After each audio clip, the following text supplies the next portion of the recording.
美国、日本、澳大利亚和印度四方安全对话机制领导人周五的首次面对面会议，在包括基础设施、医疗保健和网络等若干领域取得进展。根据会后发表的联合声明，四国重申建立伙伴关系，共同建设自由开放、包容性强的印太地区。针对中国的意味明显。CNN 称，这是美国未来在亚洲影响力的最重要的时刻之一。拜登政府将采取行动，加强与亚洲同盟的外交伙伴关系。在疯狂拼凑一个个小圈子背后，美国完成了怎样的印太布局？来看看报道。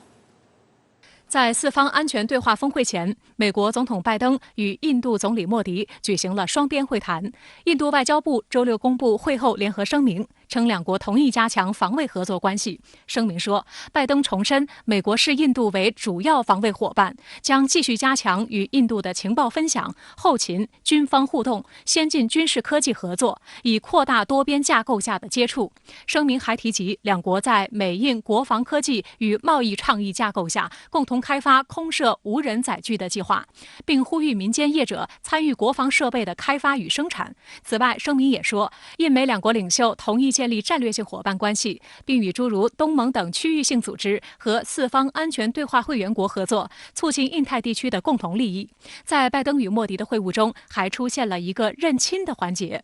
आपने भारत में Biden surname के लोगों के सामने बड़ा डिटेल में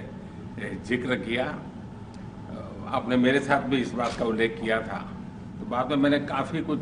कागजात खोजने की कोशिश की है। कागजात मैं लेकर के भी आया हूँ। हो सकता है शायद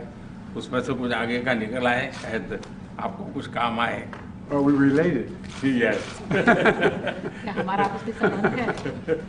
会面结束后，莫迪发推特称，与美国总统拜登、澳大利亚总理莫里森及日本首相菅义伟的讨论是广泛而富有成效的。而在前一天与印度裔美国副总统哈里斯的会面中，莫迪不仅盛赞他是真正的朋友，还表示在拜登与哈里斯领导下，印美双边关系会达到新高度。尽管双方话了家常，认了亲戚，但分析认为，印度难以让美国交心，更有自己的小心思。四方安全对话机制中，日本、澳大利亚都已经表明意愿要跟随美国步伐，但印度一直不愿摆明与中国对抗的姿态。实际上，就在四方峰会举行之际，美国《华盛顿邮报》引述印度官员的话称，印度大体上坚持其几十年来的政策，不愿滑入任何一个大国的轨道太远。印度同时也在加强与俄罗斯等美国竞争对手的对话。印度前外长西亚姆萨兰更是直接表示，我们不能把所有的鸡蛋放在一个篮子里。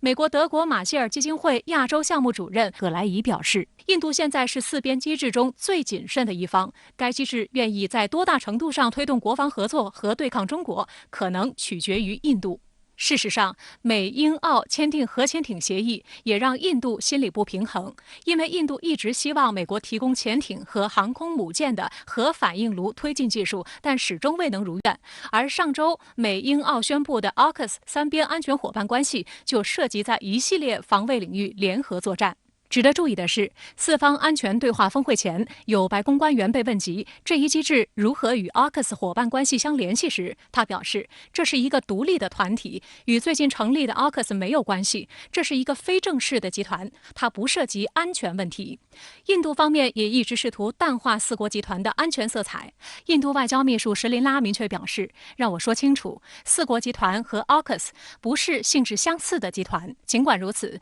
从名称上就可以看出，四方安全对话机制 （Quadrilateral Security Dialogue） 安全问题明显占据重要地位。今年8月，澳大利亚、印度、日本和美国海军连续第2年在太平洋举行了规模庞大的海军演习——马拉巴尔2021。随着美日澳印在华盛顿举行首次线下峰会，拜登政府心心念念转向亚洲的印太战略似乎迎来一波小高潮。有分析认为，拜登在管理中国崛起的亚太布局上已拥有3把刀：四方安全对话、澳英美联盟和五眼联盟，覆盖政治、经济、军事和情报等各个层面。因恶意传播谎言而被中国制裁的英国保守党前党魁邓肯·史密斯难掩兴奋地宣称，西方与中国关系新时代的起点被重新定义。不过，也有观察指出，美国联盟伙伴体系内部经年难除的分歧和矛盾，使得美国不管纠集多少个小圈子，都难以有效地在内部凝聚反华共识，